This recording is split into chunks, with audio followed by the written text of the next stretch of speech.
Hi Leo, bagong taon 2026, ito na po ang inyong reading. Kuha tayo ng ilang guidance, advice, messages para sa inyo. Ano nga asahan nyo, anong parating, anong ganap, ang inyong pwedeng maramdaman. Okay, ngayong New Year, yes guys, Happy New Year. Tayo po ay general reading.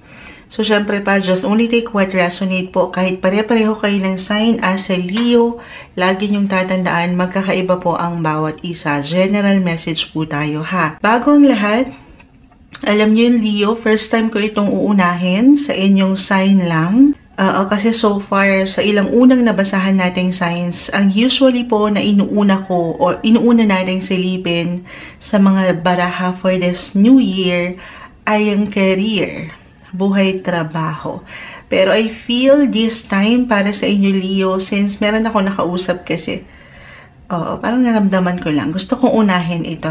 Live na live po tayo tungkol sa health, guys. Okay? Unahin natin ito. Totoo naman yan, guys. Una't huli, ay ang pinaka-importante na sektor ay ang kalusugan. Yes, health sector muna tayo, guys. Leo, kuha muna po tayo ng ilang messages. Anong kailangan yung marinig ngayon?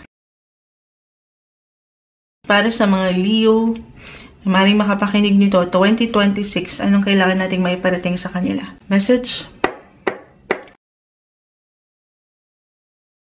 Guidance po para sa mga taong ito.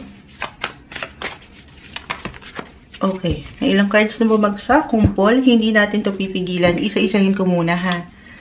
The Wheel, this one is in reverse. The Hermit, reverse. So, meron mang ilang reversal na baraha, guys. Nakabaliktad kung bago lang kayo. Hindi po ibig sabihin nito ay hindi na agad okay. Okay? Pero may kalakip lang po ito na mensahe. Leo, this is the Sun. You are ruled by the planet Sun, Leo. Kayo na to. Umangat na kayo. Pakita natin sa live. The Seven of Swords. Okay. Leo.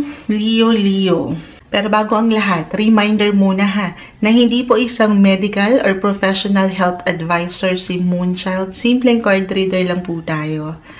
Okay, pero ito yun. Ano yun, Moonchild? Ito yung best year. Kasi kayo na to, the Sun. Page of Wands, best year ito guys, to look out for yourself. Physically, mentally, emotionally, alam ko madaling sabihin lang ito, pero hanggat kaya, have that healthy relationship with yourself, with the Sun. Healthy and positive. Alam nyo, kakasabi ko lang sa live, I have my rising sign or ascendant in Leo.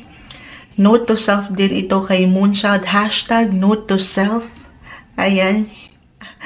Kumbaga, kung kinakailangan ha, maglaan daw po kayo ng higit na extra focus and attention sa kalusugan ngayong taon, gawin yun. Huwag niyong baliwalain daw po. Lalo pa, syempre, kung para sa ilan po sa inyo, again, tayo po ay general message for some of you. The Hermit po kasi ay narito, the Wheel of Fortune. Actually, si Jupiter right now in the Hermit. Jupiter, the planet of wealth, happiness, abundance. Currently kasi ay naka-retrograde. Pero gigising yan ha. Kung meron man akong ma-mention ng ilang info, Leo, patungkol sa astrolohiya, hindi na ito kailangan laliman pa, okay? Or pakaintindihin. Wheel of Fortune, Jupiter, the planet of fortune po right now, still currently in your 12th house. Parang maipapasok ko agad yung ilang baraha, sobrang nakaka-relate po kasi 12th house of pagiging solitude, healing, alone time. Kita mo si The Hermit, this one is in reverse, parang gusto niya lang mapagnilay, mapag-isa, or ito yung pinaka-mensahe ngayong taon, pahintulutan, na pakiramdaman po ang inyong mga sarili. Very important. Lagi ko itong na-mention. To listen to your body. At sa part na ito, naka-reverse po. Pero again, ito kasi medyo parang maaring kusa ito yung maramdaman talaga for some of you. Maaring umangat ito gusto nyo lang munang mapagnilay, mapag-isip. Actually, nag-balance with the sun in the Hermit between darkness and light, between ups and downs ng buhay. Physically, mentally, emotionally. Pero you have to listen to your body po. At sa part na yan, Leo, of course, ikaw ang higit na makapagsasabi. Kung naging busy ka nitong mga nakalipas na kumbaga buwan or even taon sa iyong buhay or sa ilang sektor ng ating buhay, baka ito na yun.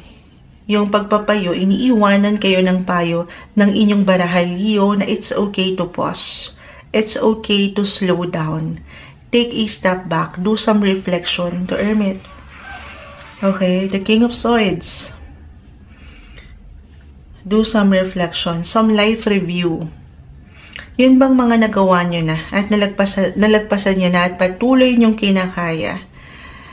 I will be honest, meron akong ilang stress na nakikita po, yes, na normal naman po, kumaharap tayo dyan, pero ang perfect lang po ng taong ito for healing. Healing, guys, pagdating sa inyong overall well-being. Alam nyo, kaya marahil nauna ko na tong health sector, no? Baka kailangan ko talaga mapaangat yung enerhiya nyo with the sun. But speaking of stress, the Seven of Swords, King of Swords, stress between sa work, sa family, Two of Pentacles, naka-reverse, parang nagja-juggling kayo dito, ang daming pwedeng ihain ng universe, o marami kayong obligations, responsibilities. Pero other messages, I feel kasi na meron akong nakikitang para bang art of letting go, guys. Art of letting go. For some, meron kayong kailangan i-release po. I-release or totally kailangan ng i-let go ngayong taon. Hindi kailangan katakutan. Again, usaping kalusugan tayo, guys. Pero parang may hugot kasi. Maybe ito lang po yung ito sabi ko sa inyo, note to self to kay Moonchild. Yung ilang unhealthy para sa inyo, unhealthy foods. Ayan, maraming ganyan si Moonchild. Unhealthy patterns or unhealthy habits na meron kayo na kailangan nyo nang palayain this year. Palayain. May hugot talaga. Hindi, pero pwede rin naman itong may patungkol sa ilang unhealthy people, guys, sa inyong buhay. The Seven of Swords, ito yung ilang parang hindi nagiging komportable kayo or talagang sadyang hindi nagiging totoo or hindi na healthy para sa inyong buhay. Lalo pa kung naiiwanan lang kayo nito ng stress. Sabi nga nila, sa stress nagmumula lahat. Usually, yung ilang hindi okay sa kalusugan. Hindi naman kailangan agad let go na, ha? Sabi kasi ni Moonchild Sabi ko nga rin kanina, guys, it's okay to pause. Okay? Have a break. Have a Kit-Kat. Ganun. Oo, i-priority nyo yung health nyo ngayon. Kasi sa true, sabi ko nga, malayo yung nararating ng stress, guys. Let go of those unhealthy approach para sa mas healthy version nyo, 2.0 na Leo, para mas maka-attract raw kayo ng mas healthy na connections, syempre pa, or mas positive. Ito na kayo mismo Mas positive na energy, ayan, bumabagsak pa, na energy sa inyong buhay. Very present dito, guys, ang healing and growth para sa inyo. Pero syempre pa, kailangan tulungan po ang sarili. Kumbaga, dapat present din sa'yo yung kagustuhan, syempre naman, o yung willingness na mag-heal at maging healthy. Okay, ito, maaring kusa again na umangat po para sa ilan sa inyo, yung pag-focus nyo sa health, or kailangan nyo talagang bibigyan nyo ito ng atensyon, may pagkaseryoso, okay, para sa ilan. Actually, maaring very, low-key, kung paano kayo tingnan ng ibang tao sa paligid, itong pag-focus nyo sa inyong kalusugan, mental health man or physical health, may pagka-private Eto nga yung pagiging alone. Parang gusto nyo lang munang mapag-isa.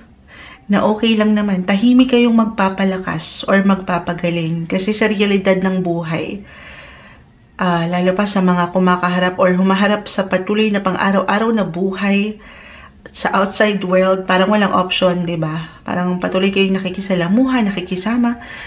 Parang, pero tahimik nyo itong guys, kumbaga, tahimik kayong magpapalakas, tahimik nyong bibigyan diin yung prioridad na para sa inyo. Or baka ito yung pinaka-advice na kailangan marinig, ha? Focus on you, Leo.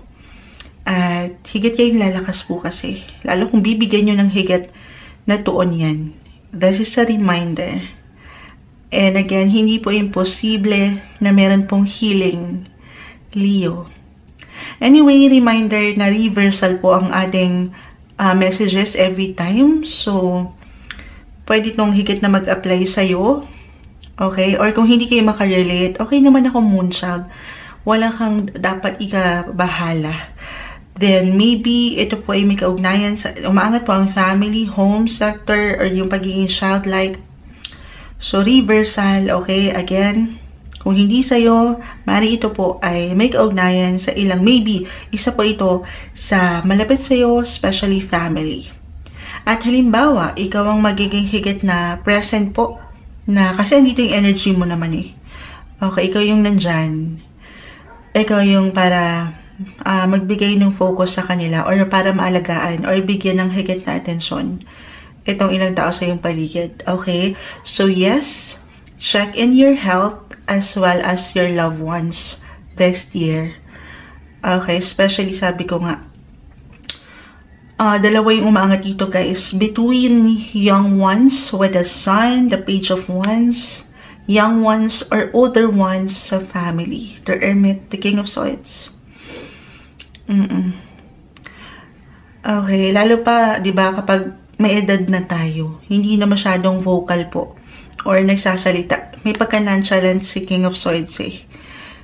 O baga, hindi na sila yung nagpapaangat ng boses kung ano yung nararamdaman nila. Halimbawa, it could be your parents or guardians kasi baka ayaw na rin na maistorbo ka. At dito, hindi sila nagsasabi kung anong nararamdaman nila or anong kalagayan nila. So, kamustahin din po sila ang kanilang kalusugan. Hindi kailangan yun katakutan or ano paman. Physically or emotionally, baka namimiss ka lang din. Leo, lalo pa kung malayo po kayo sa isa't isa or may pagka-busy ka. Okay, ganun yung umangat dito, guys. The wheel, umiikot yan, ha. Isang reminder na bigyan niyo daw po ng pagkakataon na mag-focus din sa inyong mga enerhiya. Palakasin din yung kayo. More on self-care, syempre pa in self-love this year. Alam nyo, health sector tayo pero may hugot. Kayo yung pinakamahaba ata pagdating sa kalusugan na usapin. Okay, move forward tayo, guys, sa pangalawang sektor nating pag-uusapan. At yan po ay pagdating sa inyong mga love life, relationship, para sa inyo, Leo. Ayan. Leo. Dito na po tayo. Usaping, relasyon, pag-ibig, kerida, number 2. Charot. Kuha muna tayo ng ilang guidance, ha. Relationship-wise, napakalawak ng usaping ito, Leo. We'll see kung ano may iwan sa inyo ng baraha 2026. Energy check tayo. Para sa mga Leo na maaring makapakinig nito, sa bagong taon, anong paparating sa kanila? Anong aasahan nila? Guidance po. Message, Leo. Anong kailangan marinig ng mga Leo this new year? Guidance po para sa mga taong ito na maaring makapakinig.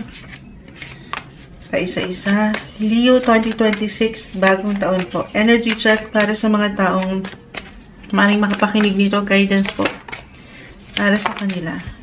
The love life. Sige, add pa tayo. Buhay, pag-ibig, relasyon po.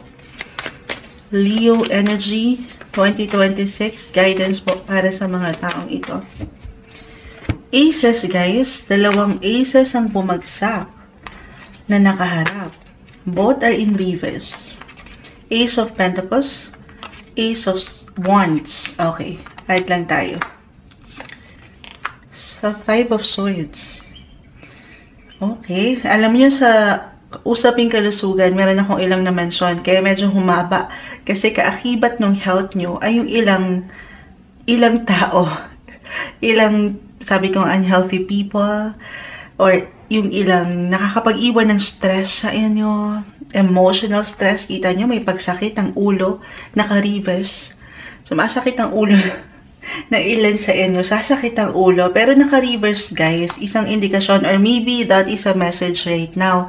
Ganun pa rin yung maiwan ko, iiwas kayo dito sa ilang negativity, emotional stress, na hindi nyo deserve this year. Of course, hindi natin yan i-allow. Okay? The Knight of Wands, the Nine of Swords, Two of Swords, 8 and 3 of 2, 3, 8 of Swords. Sobrang umaayon to guys sa unang napag-usapan natin. I see healing, recovery. If at one point this year dumating kayo or dumaan kayo sa pagkakataon na merong heartache, heartbreak, ilang painful agenda na very normal sa ating buhay guys. Okay, hindi nyo kailangan laliman. Malalagpasan nyo yan. Agad-agad. Oo, everything is temporary guys. So, kayo magstay dyan. Meron pong healing. Kailangan nyo yan. Marahil yan yung isa sa parte talaga ng inyong mission. It's a challenge. Matataas ang inyong mga faith. For some of you couples in a relationship. Pero this is something malalagpasan. Kasi yan ay pinagdadaanan nyo talaga. Or pagdadaanan nyo, para rin po yan sa higit niyong ikatatatag. Ganun yung energy na nakukuha natin. Lalo kayong pinapalakas ng ilang experiences na ito na hindi okay. For some of you, tayo ay general reading, okay? But may healing. Healing din, guys. May healing. Patuloy kayong naghihilom. If ever ngayon pa lang po, para sa ilan ay meron na talagang pinagdadaanan, dumaan sa heartache, heartbreak, ayan yun, yung ilang painful ganap. Ito ay isang proseso ha. Ito naman, iba-iba po tayo dito sa part na to. Kung paano kayo mag-heal. Kung paano kayo nagpapahilom ng ilang sugat ang puso. The Three of Swords. Pakita natin sa live. Okay. Kung kailangan nyo munang mapag-isa, especially first half of 2026 guys, the Wheel of Fortune kanina umangat. Ito yung na-mention ko about planet Fortune, which is Jupiter. Right now, until first half, ito kasi guys, of 2026, nasa inyong mga 12th house of healing. It's all about healing this year, guys. Healing.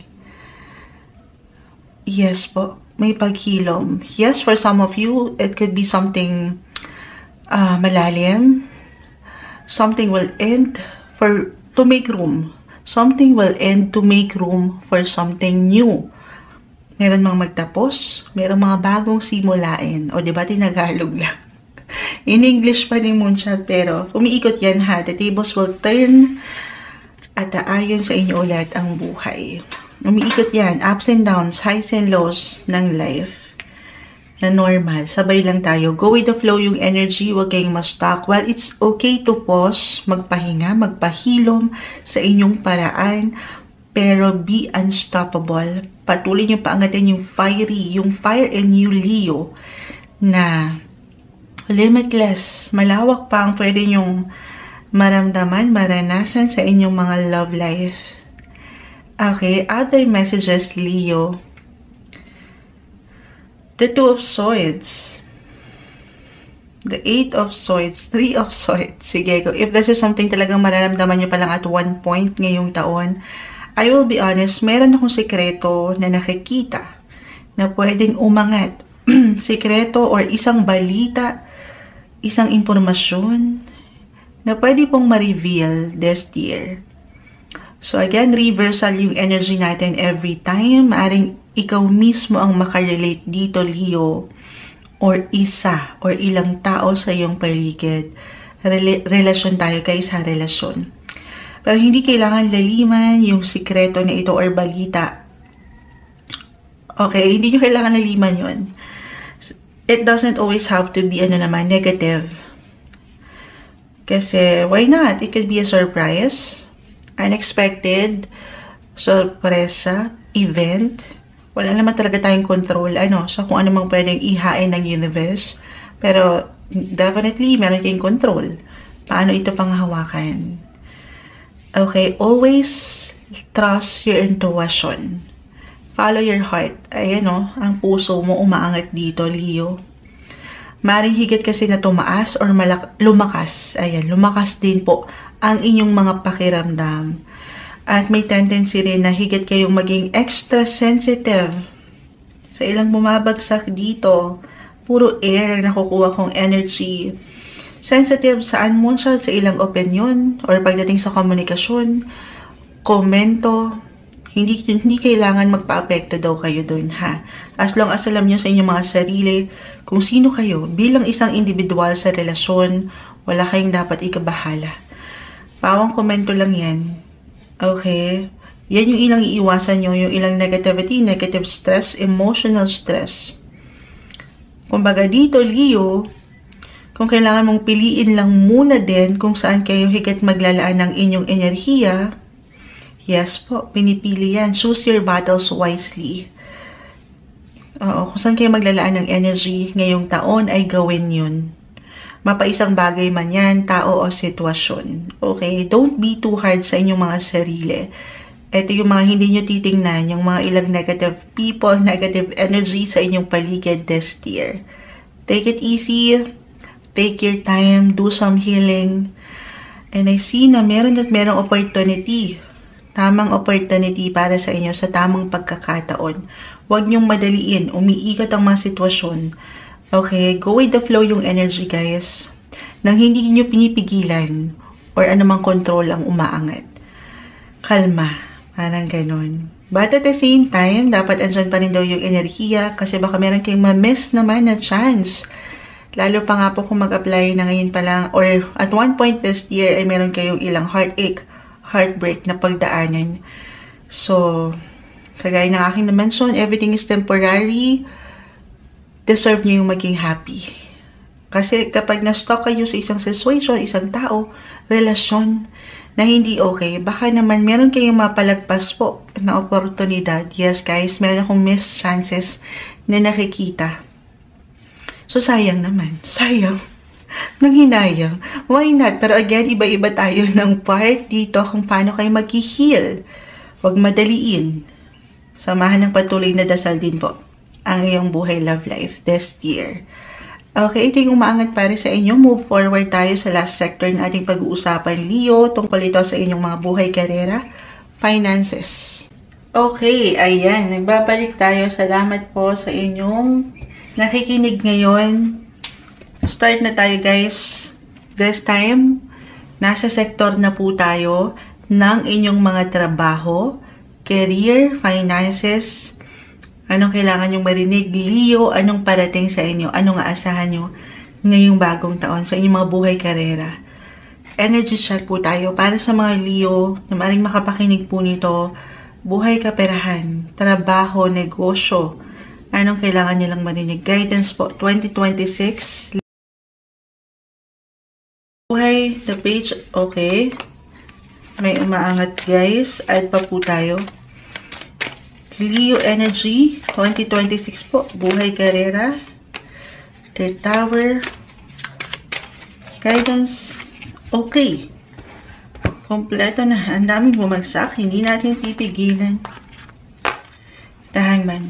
This one is in reverse. The Chariot. The Knight of Cups. Alam mo, umangat dito ang inyong mga emosyon. Love life. Alam ko, kakatapos lang nung love sector. Kita mo, may pabulaklak. Baka naman meron kayong mga ligawan. Or merong maniligaw sa inyo, sa inyong mga trabaho. Why not? Pero kung higit tayo magiging practical dyan, yan po ay yung mga passion nyo. Yung love nyo. Mahal nyo. Yung ginagawa nyo. Na parang hindi lang kayo nagtatrabaho, pero nag-i-enjoy din kayo. Okay, just being yourself sa work. Na ang ganda. Okay, 9 of Cups. 10 of Cups. Sandali, 10 of Cups. Family, home, celebration.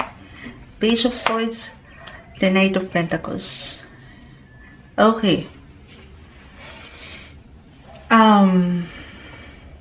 Knight of Pentacles. 9 of Cups. The Chariot. 10 of Cups, 10-10 ang rating. Why not? Ito, kailangan ko siguro itong ma-mention sa inyo, Leo, when it comes to astrology. Balik tayo doon. Sa true lang, isa po kayo sa pinaka-aangat na lucky sign or matatawag na swerte. Especially on the second half of 2026, Leo. Kasi itong kanina ko pang na-mention na si Jupiter, the planet of luck, giver of gifts and luck, will enter your sign this year. Ito i-claim na natin agad, Leo, ha? I-claim na ba natin? Claim mo na to, syempre naman. Na nasa inyo ang alas. Luck is on your side. Malawak, marami, maganda at positibo po ang pwedeng ihain sa inyo ng universe na papangiti lang si Moonchild. Positive possibilities and opportunities ang parating. Lalo na nga rin dito po kung saan kayo kumikita. Trabaho, negosyo, maging ano pa man yan. Kaya marahil umangat po dito 9, 10 of Cups, the Knight of Cups, the Chariot, may direksyon, may selebrasyon, kasama, hindi lang ito something sa iyo Hindi lang para sa sarili mo, pero para sa kabuuan, yung mga dahilan mo. Family, home, meron kang something isi-celebrate at sila rin. May selebrasyon, guys. Claim na natin ito. May maganda po yung magiging flow sa inyong mga buhay, trabaho at kaperahan. Siyempre pa, dito, Leo, patuloy nyo lang din daw po paangatin, okay? Yung fire in you, yung passion, yung love nyo sa inyong ginagawa. At magkakaroon po ng kasapatan ang taong ito. Happiness, fulfillment, contentment ang nakikita ni Moonchild. The Knight of Pentacles, ito yun. Eyes on the prize. Sa mga gusto nyo marating, gusto nyo ma-achieve, focus lang kayo doon at huwag kayong papatinag or syempre along the way, hindi magiging perfect, wala namang perfect. Sa mga pwede nyong pagdaanan, huwag kayong papatalo sa ilang distractions, emotional stress na nakukuha natin sa sektor ng kalusugan at relasyon. So huwag kayong papa-apekto doon. Stay inspired and be motivated. Hindi magiging perfect, walang perfect. Pero patuloy na pagtitiwala lang daw po sa proseso, sa sarili, at sa kanya. Siyempre naman, alin yun? Pagdating po sa inyong mga faith, maging ano pa man po ang inyong religion, sa paglalakbay nyo na ito sa inyong mga buhay, karera, kaperahan, patuloy na tiwala sa kanya. Samahan ng dasal. Alam naman natin how powerful ang prayers. Okay? Ang bilis tayong iniwanan. Overall, kagaya ng aking na-mention kanina, 2026 is the best year for healing para sa inyo. Physically, emotionally, financially, even spiritually. Be ready po sa patuloy na paglago or growth na pwede nyong maramdaman, pwede nyong maranasan ngayong bagong taon. 2026, ito yung maangat na messages, guidance para sa inyo, Leo.